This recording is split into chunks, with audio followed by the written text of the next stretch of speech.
Avec les défis humains. Donc, tous ces défis-là, nous avons par exemple le dérèglement du climat, de parler de la biodiversité qui est détruite, les continents de plastique, c'est-à-dire que les plastiques on retrouve partout, dans la mer, ainsi de suite, le pillage de nos océans. Aujourd'hui, nous voyons que dans beaucoup de pays, les gens sont en train de quitter. Prenons par exemple ce qui se passe en Ukraine. Quand je dis que cela peut affecter aussi les chrétiens, de tous ceux qui ont quitté l'Ukraine à cause de la guerre, on ne va pas dire que c'est des païens seulement. Il y a des chrétiens parmi eux qui ont été obligés de prendre la fuite. Certainement, certains maris ont même en chemin abandonné leurs épouses, leurs enfants, ou alors se sont dispersés, d'autres se sont dirigés certainement vers l'Europe, d'autres sont allés peut-être du côté de la Russie. Donc l'Église aussi a fait. Les chrétiens sont aussi affectés. Si on se retrouve par exemple en Afrique, dans certaines familles chrétiennes, certains hommes sont obligés de quitter, peut-être laissant la famille, espérant aller dans un pays meilleur où ils pourront trouver de quoi pour pouvoir aider les autres. Et donc cela affecte aussi, n'est-ce pas, le foyer chrétien, la famille chrétienne.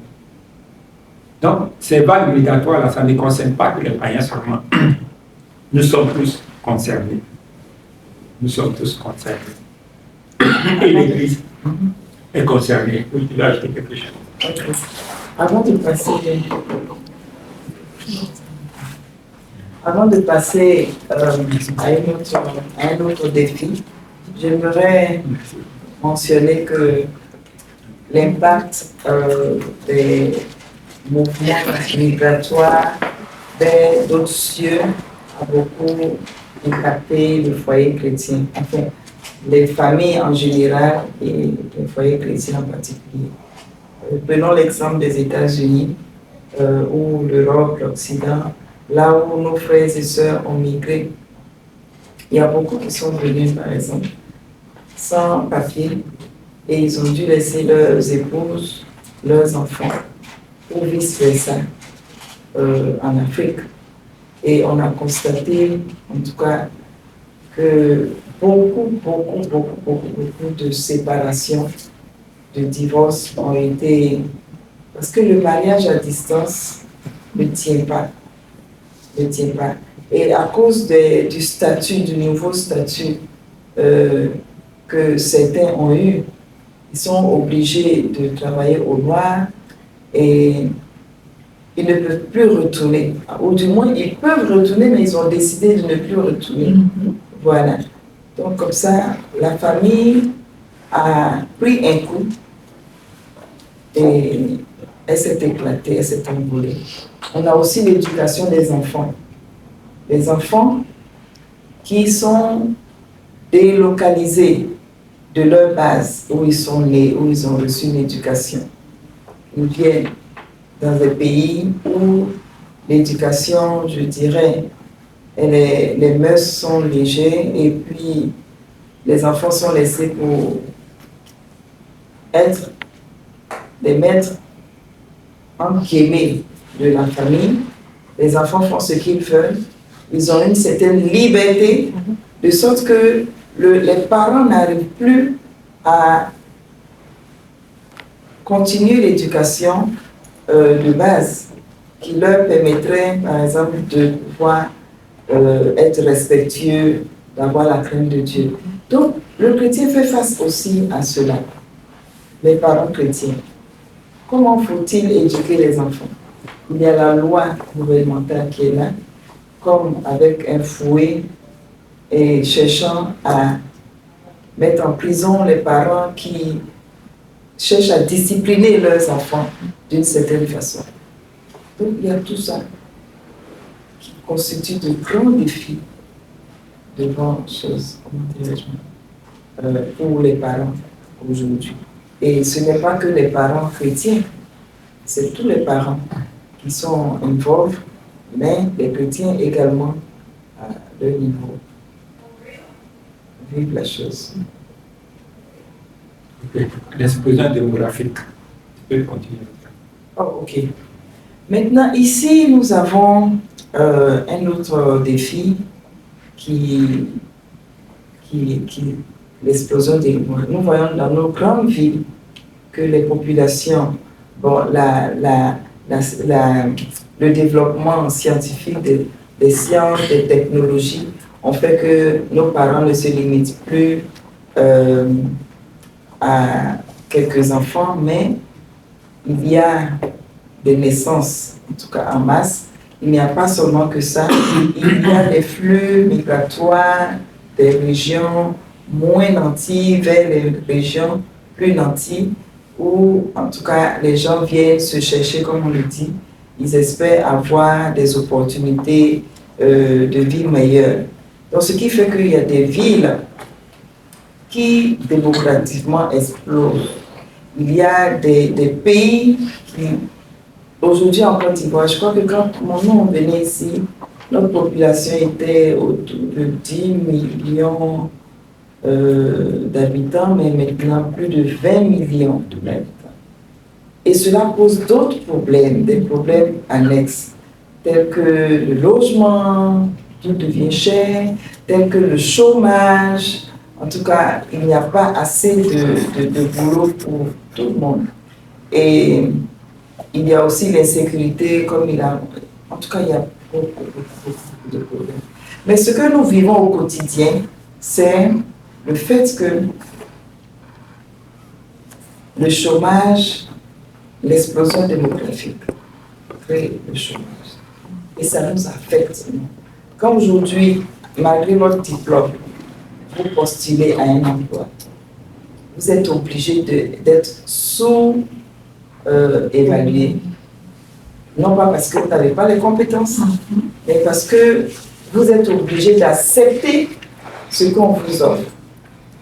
Donc le marché de l'emploi est devenu très sélectif, très limité. Maintenant, le chrétien, que fait? On est sous-employé, il y a le sous-emploi. Et en même temps, pour survivre, nous survivons chaque jour. Pour survivre, il faut faire 2 ou 3 boulots. Maintenant, la chaleur familiale que doit représenter le foyer commence à disparaître, petit à petit. L'amour commence à prendre un coup. L'entente du couple commence à prendre un coup. C'est en cela que, monsieur, avant notre culture, comme il a dit, le monde est en perpétuel changement. Notre culture acceptait la femme au foyer, la femme en tant qu'éducatrice des enfants. C'est papa qui sortait, qui apportait à manger. Maman peut faire quelque chose, mais elle va se limiter devant la maison, là, faire son petit commerce, elle revient, elle avait toujours les soucis de revenir à la maison, faire la cuisine, voilà. Mais maintenant, l'un des choix, des critères de choix d'un homme, c'est que tu travailles, c'est que tu apportes l'argent. Si tu le fais rien, c'est pas possible. De nos jours, mais c'est ça. De nos jours, c'est inconcevable pour un homme d'accepter que sa femme ne travaille pas, c'est pas possible. Moi, nous connaissons un couple qui était nouvellement marié. Monsieur, dans sa pensée, il pensait qu'il se disait que quand il allait épouser sa femme, elle allait venir l'aider à payer les factures.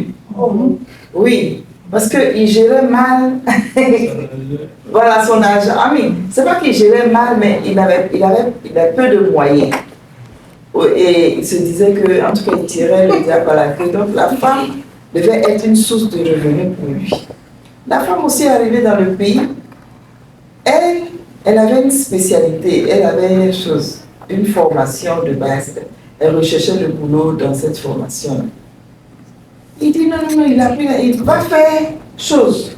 Tel boulot, je ne vais pas dire le nom, hein. Va faire tel boulot qui est accessible à tout le monde, va faire ça. Et on paye beaucoup là-bas. Est-ce qu'on paye beaucoup même lui parce que c'est accessible? Il veut l'argent. Jusqu'à la femme elle a dit que j'ai fait ça, mais je ne vais pas rester dedans de des diplômes. Laisse-moi au moins chercher un truc. Il a dit pas question. Il a dit bon, je vais aller faire. Et c'est dans l'attente là qu'elle prend la grossesse. Une grossesse à risque, une grossesse compliquée. Le médecin dit des choses. Mais le mari dit, les médecins là, ils mentent, ceci, cela. Il faut aller travailler. Donc, il faut aller travailler. Ici là, ici tu es paresseuse, c'est parce que tu es paresseuse. Ici tout le monde fait ça. Hein. Tout le monde fait ça, toutes les femmes travaillent. Elles vont au travail, elles reviennent, tout ça. Mais je sais, par moment je sais ce que la femme disait, je sais. Comment je vais faire? Je vais m'arrêter pour faire le travail. C'est comme ça que leur problème de foyer, on commence. Jusqu'à ce que je vous dis, là, ils ont divorcé. Je me suis dit, pas question. Pas question. L'enfant est venu au monde, il a acculé la femme. Maintenant, il y a des bouderies dans la maison. Monsieur ne parle pas à madame, parce qu'il trouve qu'il est venu, bon, bref. Et jusqu'à ce que les choses, ils divorcent. On a tout fait, monsieur dit, pas question. Mais la femme, quand elle a fini de faire son enfant, elle a finalement eu du travail. Elle va, en tout cas... Par rapport à ses diplômes, tout. Maintenant, le monsieur a ses 2 yeux pour pleurer. Voilà. Donc, c'est pour dire qu'il y a plein de cas comme ça. Souvent, c'est la négligence des parents au pays, parce qu'on n'arrive même pas à se suffire ici, et tout ça. Donc, c'est pour vous dire que il y a beaucoup de problèmes dans cela. Un autre défi qu'on a relevé, c'est l'évolution de notre alimentation. Les choses ont vraiment changé. Avant, dans nos pays, les gens mangeaient du bio. Et aujourd'hui, l'engrais a envahi, n'est-ce pas, nos plantations. Tout est devenu chimique. Et il n'y a plus, j'allais dire, de nourriture bio. Et cela affecte quoi? Affecte la santé. Donc, tout ce que nous pouvons trouver sur le marché, que nous pouvons acheter, nous achetons des aliments, des choses qui ne sont pas vraiment appropriées, n'est-ce pas, pour la santé. Il y a des maladies qui ont été contractées, ça ne vient pas d'ailleurs, c'est la nourriture, ça provient de la nourriture. Donc l'évolution de notre alimentation affecte aussi les familles chrétiennes. Par exemple, ça cause le problème de malnutrition. Parce qu'il ne s'agit pas de manger, te rassasier. Tu peux te rassasier, mais si ce n'est pas la bonne nourriture, tu fais quoi? Tu prends des maladies. On peut par exemple acheter les viandes déjà, ce qu'on appelle process. La nourriture déjà processée. On ne sait pas ce qu'on met dedans. On va te dire que c'est de la viande de bœuf, alors qu'il y a d'autres choses dedans. Le chocolat, ici aux États-Unis, avant le chocolat c'était 100% cacao. Mais maintenant ils ont voté des lois, il y a d'autres beurres qui peuvent rentrer dans le chocolat. Donc, l'évolution de notre alimentation. On va acheter des œufs, ce n'est pas. Le poulet même qu'on achète, c'est des poulets qui ont été injectés, pompés pour que ça grossisse. Quand tu arrives, tu déposes à la maison.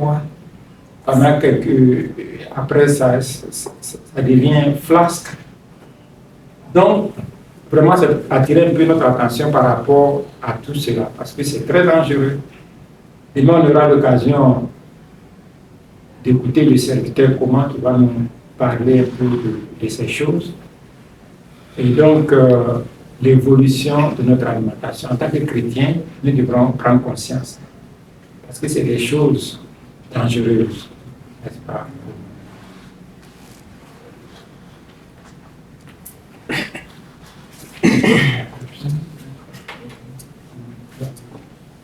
Okay. Nous sommes dans un monde aussi où nous faisons face à la corruption. Beaucoup de choses. Peut-être qu'aux États-Unis, nous ne le ressentons pas, mais en Afrique ou dans d'autres pays comme l'Asie, les pays sous-développés, tout est, le monde est corrompu. Et à ce niveau-là, en tant qu'enfant de Dieu, en tant que chrétien, souvent nous sommes impliqués sans le vouloir. Ou quelquefois, nous, c'est devenu comme une seconde nature pour nous. On se dit qu'on ne peut pas faire autrement. Tu es pressé, tu veux aller faire des papiers administratifs.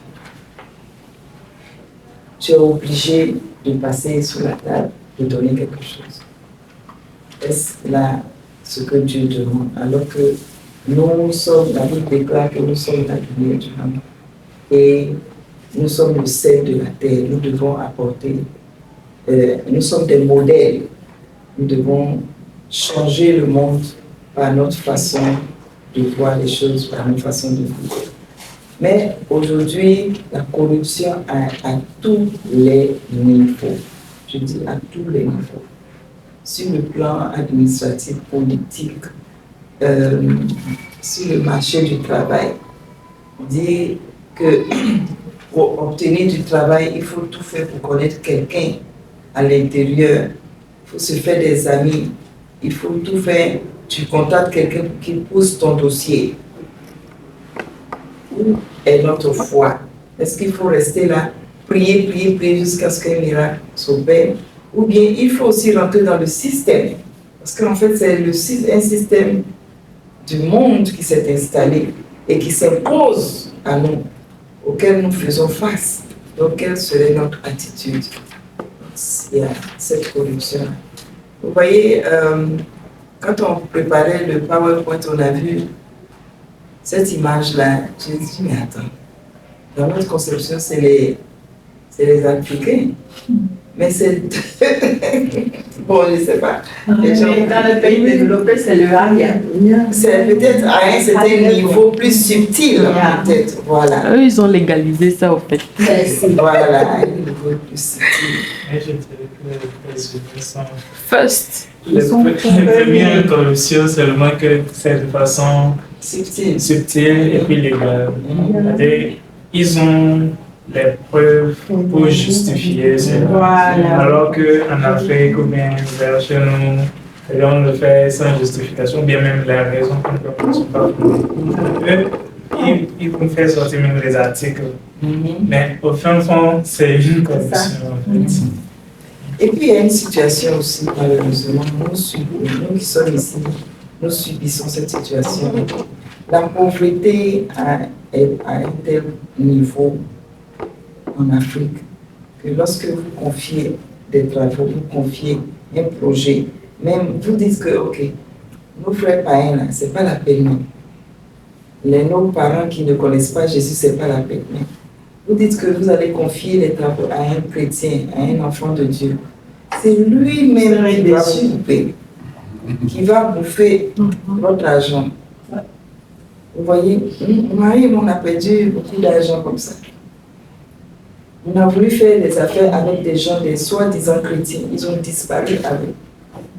Jusqu'à présent. Vous voyez, même des pasteurs, excusez-moi. Même des pasteurs. Donc vraiment, c'est difficile. C'est déplorable. Donc c'est une situation auquel nous devons faire face et nous devons aussi être amenés à comprendre comment réagir, comment faire face pour que nous puissions, en tant qu'enfants de Dieu, éviter de tomber dans les pièges de l'ennemi. On a aussi les réseaux. Oui, oui. Oui, merci. Je vais un peu revenir sur le point de la corruption. Bon. À mon avis, pour moi personnellement, la corruption existe un peu partout dans le monde entier. Mais la différence entre l'Occident et l'Afrique est trop simple. Chez nous en Afrique, plus précisément au niveau des dirigeants, Les dirigeants sont corrompus par les Occidentaux. Et pourquoi cette corruption se ressent plus? Pourquoi? Parce que quand nos dirigeants, moi je vais un peu prendre l'exemple au Cameroun, hein, surtout dans ma région, on a une mine d'or sur laquelle le gouvernement a autorisé les Chinois, plus précisément, exploiter. Alors qu'est-ce qu'ils font?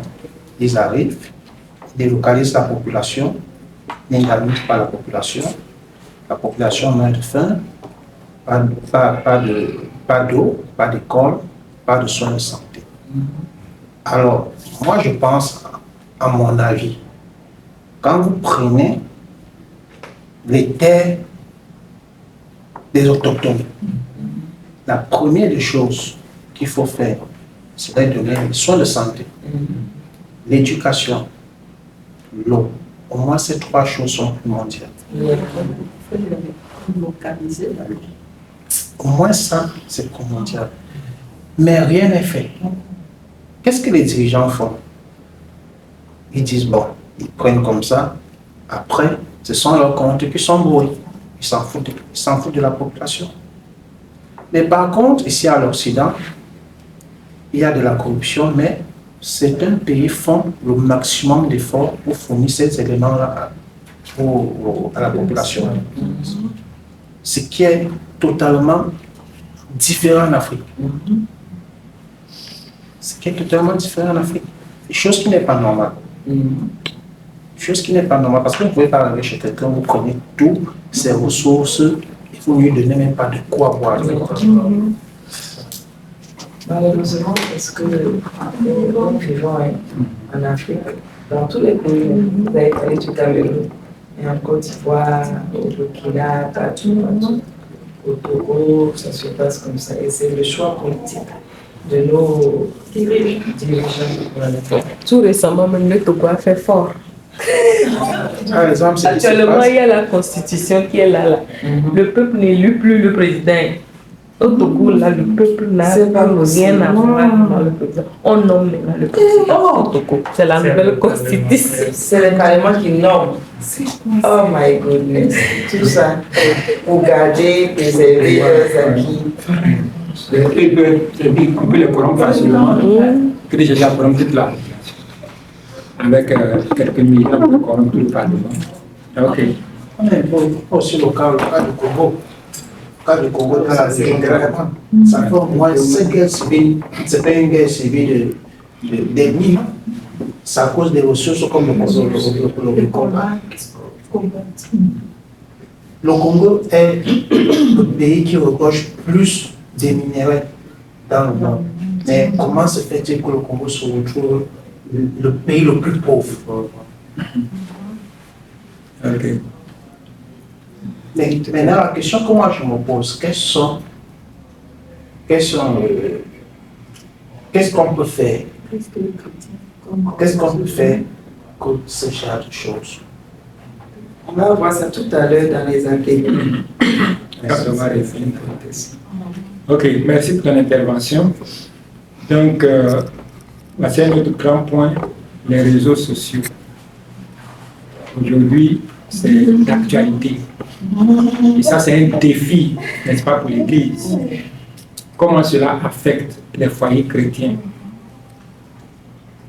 Qu'est-ce qu'on fait, n'est-ce pas, de cette nouvelle technologie? Est-ce qu'on l'utilise de manière à pouvoir nous aider, ou alors c'est en train de détruire certains foyers? Nous voyons, tu dois prendre les femmes. Pourquoi tu éclates? Non, en fait, le sujet des réseaux sociaux, là, je me suis juste rappelé de quelque chose. C'est-à-dire, là, aujourd'hui, notre vie privée n'est pas seulement relative à ce que nous postons sur les réseaux sociaux. C'est-à-dire, ils ont développé la technologie à telle enseigne que même ce que tu penses est déjà traqué. Je donne un exemple. On a juste eu à la maison, on a lu YouTube pour pouvoir suivre. La première publicité qui sort. C'est de ce dont on a pensé là, qui sort. C'est pas possible. Et comment est-ce qu'ils ont su qu'on a eu l'idée là pour nous apporter? Bon, je ne sais pas si c'est un hasard. Si c'est un hasard, ok. Mais je crois que. non. Ouais, je crois qu'il y a autre chose. Il y a beaucoup de choses qui dépassent maintenant. Tu voulais dire quelque chose? Non, j'avais un produit, genre je postais un produit en projet et tout. Lancé, et puis, moi, je savais même pas que ça existait. Et je suis rentrée sur TikTok, je scroll, je vois genre une personne qui parle de ça. I'm like, how did you? Like, how? Voilà, ça arrive, ça arrive. Donc aujourd'hui, il faut vraiment qu'on fasse attention à tout. Même vous utilisez simplement votre credit card, vous achetez quelque chose. Il y a en même temps, vos informations sont déjà. Ils vont profiter maintenant pour bombarder avec des publicités relatives à ce que vous avez acheté. Donc notre vie privée est vraiment. Et puis par rapport à cela, il y a la cybercriminalité. Il y a des gens qui rentrent dans votre système pour récupérer vos données, vos informations, et puis baf, ils prennent votre identité, vous êtes là. Ils font des dépenses, et puis ils vous endettent. C'est vous qui êtes connu, mais eux, ils se font passer par vous et ils volent votre identité, ils font tout ça. Donc faisons attention. Regarde, hier, je parlais avec madame moi, elle m'a fait savoir que pendant qu'on parlait, quelqu'un était rentré dans notre système, il lui a envoyé un message comme si c'était moi. Sur Facebook. Non, sur le téléphone. Message. Tu parlais avec elle. Je parlais avec elle. Et quelqu'un lui a envoyé un texte message. Ça se coupait. Et pendant que ça se coupe, c'est comme si il y a un double appel. C'est comme si j'étais en train de l'appeler. Moi-même, je suis étonnée, je dis, aïe. Là, ça se coupait. Donc, je coupe. Je réallume, je coupe. Parce que, moi, on entend de parler. Tu m'envoies un message, c'est un franc, tu dis, c'est pas moi. Et le message n'a ni tête ni queue. Quand j'ai lu, je suis que c'était un anglophone. Mais peut-être qu'il utilise un logiciel en français. Sûrement, il y avait quelqu'un au milieu de vous qui écoutait votre conversation. Tu as vu ça? Mais ça c'est cool, ça. Non, ça c'est une réalité à laquelle nous faisons face aujourd'hui. Surtout quand on poste des choses sur Facebook. Et puis, autre chose, les télévisions, c'est pour ça qu'il est très dangereux d'avoir une télévision dans la chambre, parce que les télévisions ont des caméras. Donc, tout ce que tu fais dans ta chambre, en tout cas, il y a quelqu'un quelque part qui est capable de téléviser. Ça seulement, il faut n'oublier jamais ça. Tout ce que tu fais dans ta maison, si tu as une télévision dans ta chambre, ils vont tout savoir. Si tu as ton iPhone dans ta maison, toutes tes conversations peuvent être traquées. Donc, vraiment, la vie privée est menacée. Et les chrétiens aussi sont menacés. Je pense qu'on va parler de ça à l'atelier. Oui, je voudrais aussi ajouter ceci. Il est important de mentionner les dangers liés aux réseaux sociaux. La communication de la vie familiale est en train de prendre. Je cherchais une vidéo, une photo, parce que j'avais colonisé, mais je n'ai pas pu retrouver un temps. Dans une famille, papa, Son téléphone. maman, Sur son téléphone. les enfants. Sur le téléphone. Et moi-même, je suis chose, en tout cas, je prie aussi pour que Dieu me. Je ne dis pas ça pour vous enseigner, mais je m'enseigne. J'en parle parce que c'est en train aussi de nous affecter. Ouais. Donc, réseaux sociaux, vraiment, je ne sais pas. Donc, le diable a réussi ce coup-là. Et si on ne fait pas attention à notre vie de prière, si on n'est pas réellement discipliné, on peut, parce que le temps est consumé, tu ne sens même pas le temps passer. Parce que ça emmène la distraction. et ça vole ton temps. Tu aurais pu faire beaucoup de choses de recherche, tu aurais pu faire des prières, d'intercéder pour quelqu'un, mais tu serais en train d'être distrait. Donc, en cela, il faut faire attention. Il y a des images où ça fait tellement rire. Bon, il y a des gens, pendant même leur intimité, téléphone. Vous voyez, il y a un homme qui s'est plaint parce qu'il y avait une émission de télévision aux États-Unis ici, et l'homme allait se plaindre à cette émission que sa femme n'arrive plus à comprendre sa femme. Il a besoin du conseil de psychologue, que sa femme est devenue addictive des réseaux sociaux. Elle est sur toutes les plateformes, Facebook, TikTok, je ne sais même pas. Snapchat. Moi, je ne sais pas, il y a tout. Elle quitte ici, elle s'en va là-bas. Elle quitte, il n'y a même plus de temps pour leur intimité. Voilà. Et ça, vraiment, c'est une raison. Et puis, bon, c'est vrai si Oui, bien sûr. c'est-à-dire, sur la question des réseaux sociaux, là, vous allez voir qu'eux tous, ils sont en compétition. Et puis, ils développent tous presque les mêmes algorithmes. Donc, du coup, si tu es scotché à tel réseau social, ça, il y a les mêmes informations, tu les retrouves un peu partout.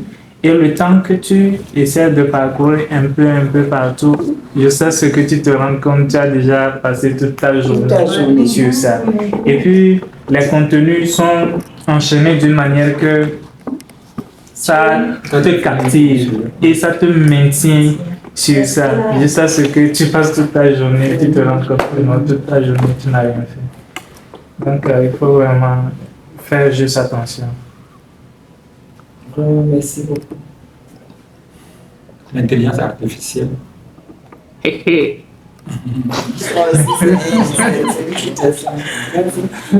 Donc, voici ce à quoi nous faisons face maintenant à l'intelligence artificielle. Et ça commence à prendre aussi le dessus. Et je pense que en quoi est-ce que cela peut nous affecter en tant que chrétiens, avec l'atelier on va discuter, mais déjà ce que nous pouvons dire, c'est que ces robots-là, ils font beaucoup de choses.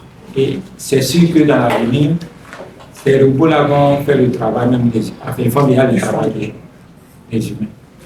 Par exemple, ils ont testé, ils vont travailler dans les aéroports. Ils vont travailler dans les aéroports, ils vont travailler, bon, déjà même dans les banques, et tout, là, c'est eux qui travaillent. Enfin, pas de manière physique, mais quand tu appelles, par exemple, il n'y a plus de standards existants.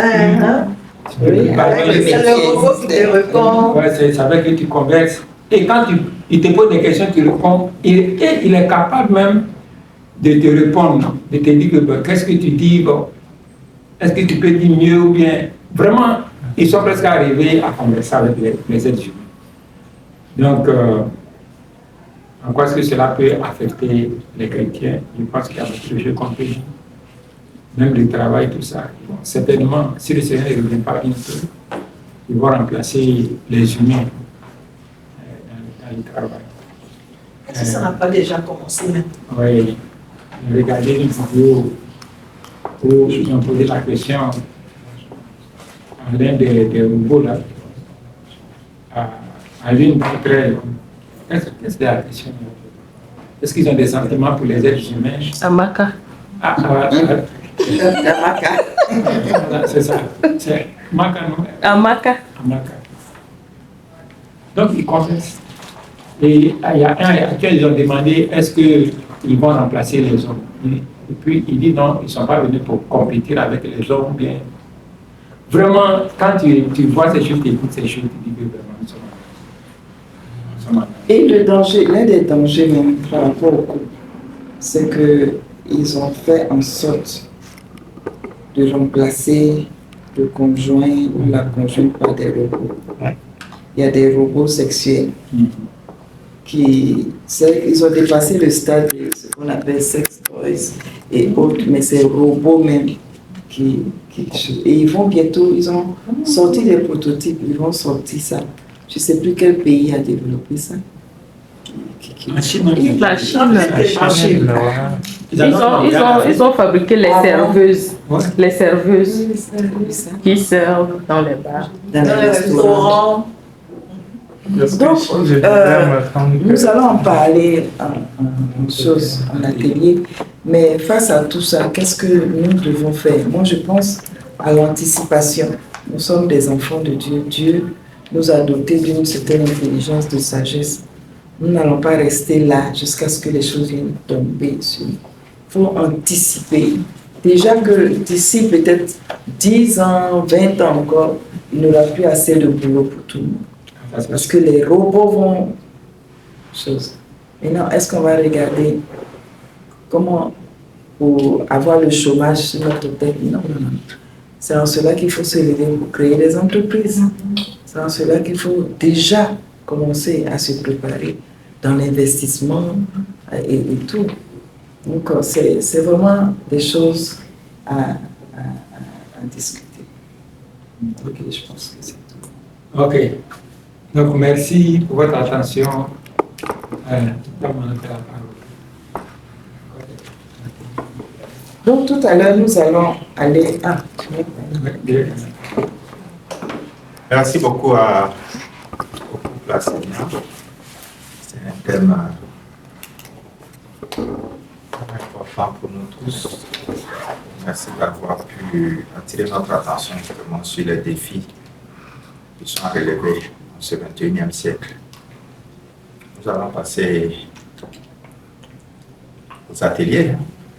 Alors, je ne sais pas combien de thèmes vous avez prévu pour les ateliers. C'est un seul thème que...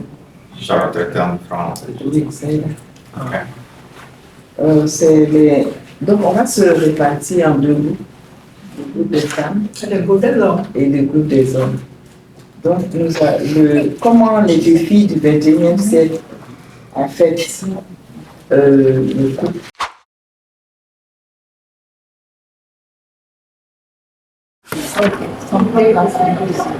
Donc, on a les défis là. On n'a pas seulement parlé des médias et tout ça, on a parlé de la destruction de Santé. La santé.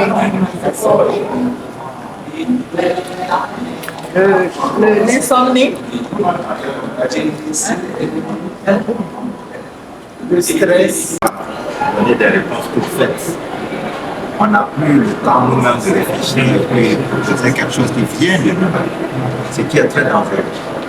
Or, par exemple, à ce niveau-là, c'est des recherches qu'on fait et puis il faut soi-même proposer. On ne se met pas comme ça pour le docteur.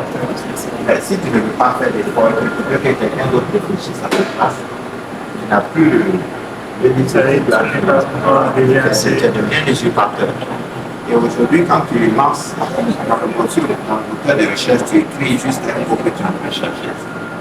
Le robot.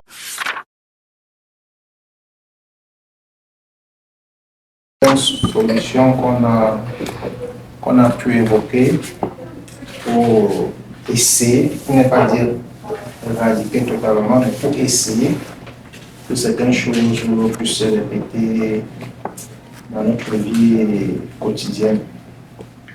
Bon, le premier volet est celui du téléphone. Bon, on a essayé de trouver quelques petites solutions par rapport à cela. Il s'agit déjà de la limitation de l'usage du téléphone pendant un moment, savoir quand, comment et où on peut utiliser un téléphone. Donc, je vais un peu m'expliquer. Par exemple, je vais prendre l'exemple de la maison du foyer, de la famille.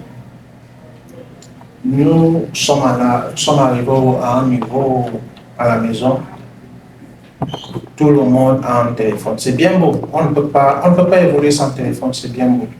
Mais il y a des moments qu'il faut savoir quand est-ce qu'on peut utiliser un téléphone. Je vais prendre l'exemple que j'ai pris tout à l'heure. Moi, j'ai toujours dit être à table en famille. Ah, on est en train de nettoyer les vitres. Être à table en famille ou avec des gens, moi, je ne vois pas pourquoi on peut utiliser un téléphone. Moi, ça manque de respect. Ça manque de respect pour moi. Donc il faut savoir quand est-ce qu'on peut utiliser le téléphone, à quel moment on peut utiliser le téléphone et où on peut utiliser le téléphone. C'est un peu ça. Bon, maintenant, le deuxième aspect est celui des réseaux sociaux. Des réseaux sociaux. On a un peu essayé de tirer à ce niveau, fixer des limites d'usage des réseaux sociaux. Pendant un moment, il y avait un programme bien précis pour l'utilisation des réseaux sociaux. Parce que de nos jours, on a constaté que dans les réseaux sociaux, on trouve un peu de tout, le bon, le mauvais. Il faut savoir réellement ce qu'on va chercher dans les réseaux sociaux. Il faut vraiment savoir ce qu'on va chercher dans les réseaux sociaux. Avoir un programme aussi bien précis. Parce qu'il y a des gens parmi nous qui travaillent toute une journée et dans leur boulot, dans leurs différents boulots, ils sont peut-être à l'interdiction d'utiliser le téléphone. Maintenant, c'est quand ils rentrent qu'ils ont l'opportunité d'utiliser le téléphone, entrer dans les réseaux sociaux. Généralement, les conjoints n'acceptent pas souvent cela. Ça, c'est vrai. Qu'est-ce qu'il faut donc faire? Il faut la compréhension, le dialogue. Chercher à savoir ce que l'autre fait. C'est un peu ça. Bon, maintenant, on a l'intelligence artificielle. C'est un domaine très très compliqué. C'est un domaine très compliqué. Moi, personnellement, c'est un domaine dans lequel, de nos jours, il sera très compliqué de trouver vraiment des solutions par rapport à cela. Mais cela n'empêche qu'on peut essayer, par exemple, de maximiser les efforts au niveau de la réflexion humaine. Maximiser les efforts au niveau de la réflexion humaine et encourager aussi l'entrepreneur pour embaucher le maximum de personnes. Pour embaucher le maximum de personnes au série. C'est un peu ce qu'on a essayé de trouver dans ce domaine, comme solution dans ce domaine. Et aussi, il y a l'orientation de nos enfants sur des boulots bien précis que les robots ne peuvent pas faire. Parce que tout contrefait, le robot peut être intelligent, mais c'est l'homme qui a créé le robot. L'homme qui a créé le robot. Donc, c'est un peu ce qui concerne l'intelligence artificielle. Bon. Maintenant, au niveau des robots sexuels, on a souligné ce point-là. L'homme doit respecter les valeurs. Pour moi j'ai dit l'homme doit respecter les valeurs humaines de l'intimité de l'homme. Parce qu'on va bien beau citer plusieurs choses, mais pour moi, si les valeurs humaines de l'intimité sont bafouées, c'est un peu dur. Je ne sais pas si quelqu'un a autre chose à ajouter. Oui, au niveau des hommes, je crois qu'on a eu aussi à mentionner certains défis liés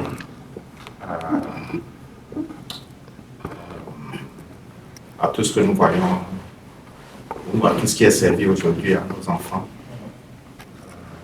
ou des dessins animés, ou des jeux électroniques qui voient justement l'introduction pratiquement de certaines choses que nous n'acceptons pas en tant que parents chrétiens. Il y a même au niveau de la littérature où on introduit justement l'idée de voir un homme, enfin deux petits-enfants du même sexe en train de s'embrasser comme étant quelque chose de normal pour les enfants. C'est aussi un autre défi que nous voyons aujourd'hui. Donc, en tout, on a demandé, enfin, comme solution, on s'est dit qu'il faut que nous ayons un regard quasi permanent sur tout ce qui est servi à nos enfants. Donc, à la maison, nous devons contrôler le genre de film qu'ils doivent regarder, nous devons contrôler le genre de jeu auquel ils doivent s'abonner, nous devons contrôler également la littérature. Ce qu'ils doivent lire doit être quelque chose que nous partageons, que nous approuvons. Ne démissionnons pas en tant que parents. Sinon, alors nos enfants seraient perdus. Et Joseph, je pense qu'il y a quelque chose d'autre aussi qu'on a mentionné. Oui, bon, c'est toujours dans cet aspect-là.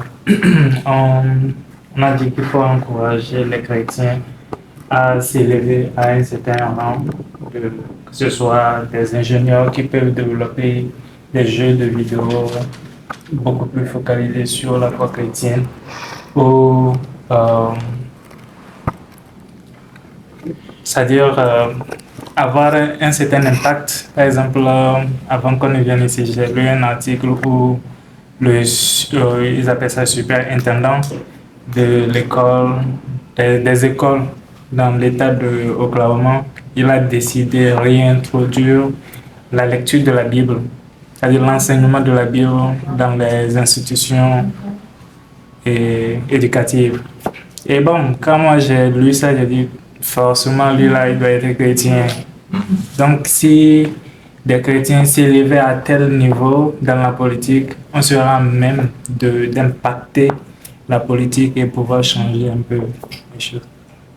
C'est la même chose aussi en Louisiane, où ils ont décidé, et ça c'est le gouverneur républicain qui a imposé que désormais dans tous les établissements, du primaire, du élémentaire jusqu'à l'université, que les 10 commandements figurent. Voilà.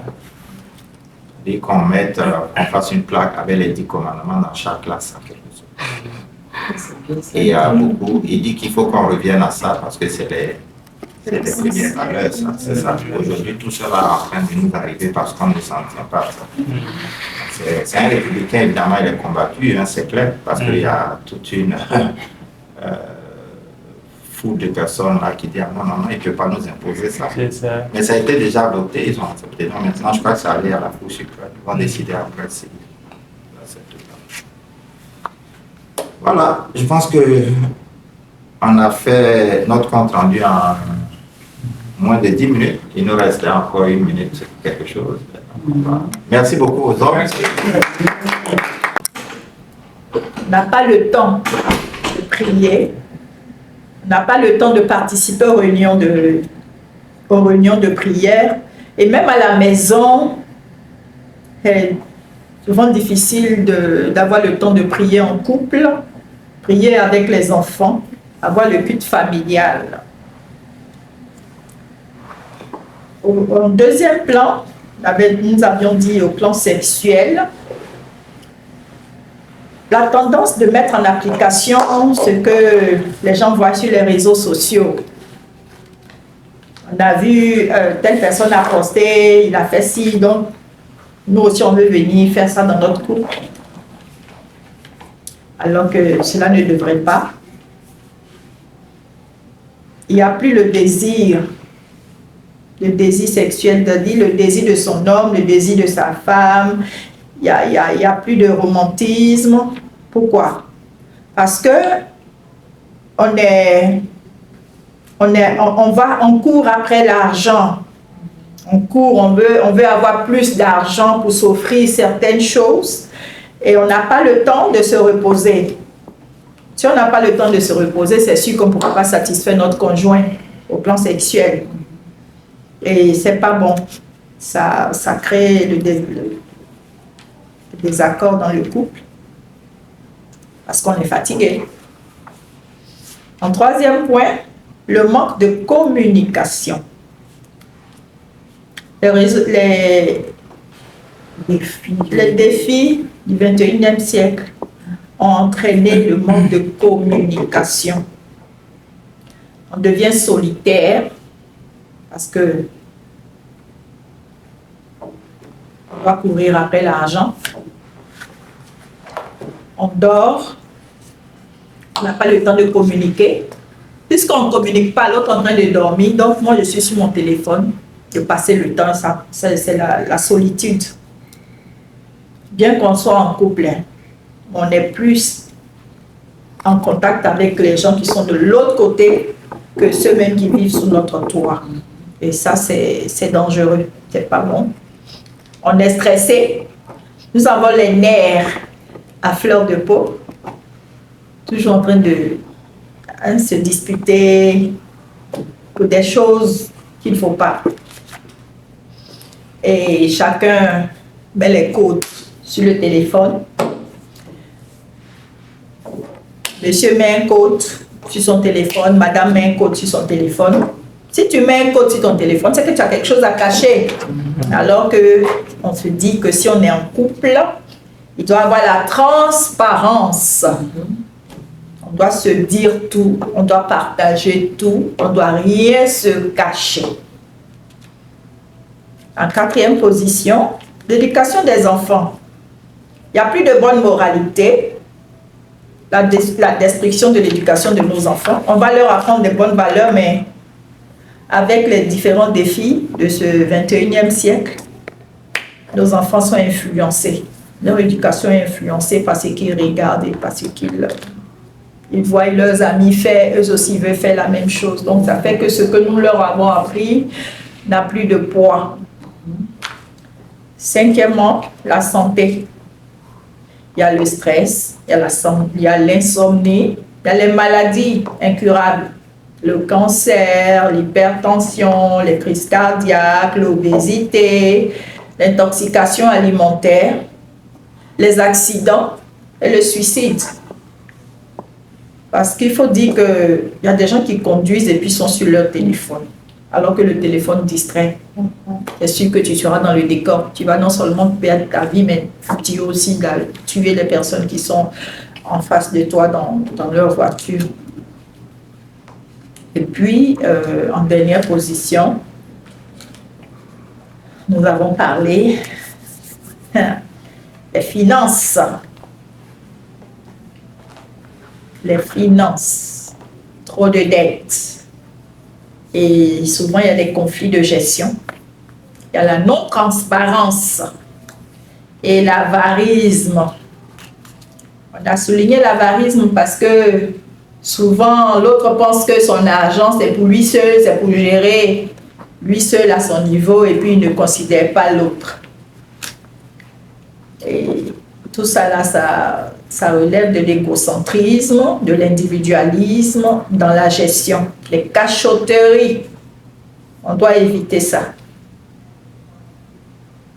Pourquoi est-ce qu'on doit se cacher des choses si on dit qu'on est ensemble, qu'on est en couple? On doit être transparent dans tout. Et nous abordons maintenant la résolution. Et la première résolution que nous avons notée, c'est de revenir à la parole de Dieu, qui est la base de tout foyer chrétien. Et on doit enlever de notre vie ce qui n'est pas essentiel. Et il nous faut prendre des résolutions fermes et les appliquer. Il est bien beau de prendre les résolutions, mais si nous ne les appliquons pas, ça ne servira à rien. Et puis, nous devons reprendre à prier ensemble et à manger sainement. Je pense que c'est ce que nous avons relevé maintenant. S'il y a quelque chose que j'ai oublié, mesdames, vous pouvez ajouter. Merci beaucoup. C'est bien de la parole de Dieu que Dieu nous a donné. Et ça, nous avons ce devoir. Et j'aimerais qu'on lise ensemble quelques versets bibliques pour nous donner ce que le Seigneur nous a laissé au Testament. Nous allons prendre d'abord Jean 15, le verset 19.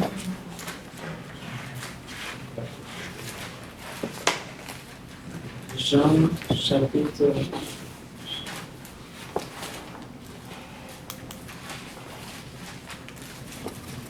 Jean 15, verset 19. À partir du verset 19. Si le monde, si vous étiez du monde aimerait ce qui est à lui. Mais parce que vous n'êtes pas du monde et que je vous ai choisi du milieu du monde, à cause de cela, le monde vous hait. Donc ce qui est à lieu de retenir ici, c'est que nous ne sommes pas du monde. Nous avons été des choisis, nous avons été mis à part. Nous prenons aussi Romains 12 à partir du verset 2. Romains 12.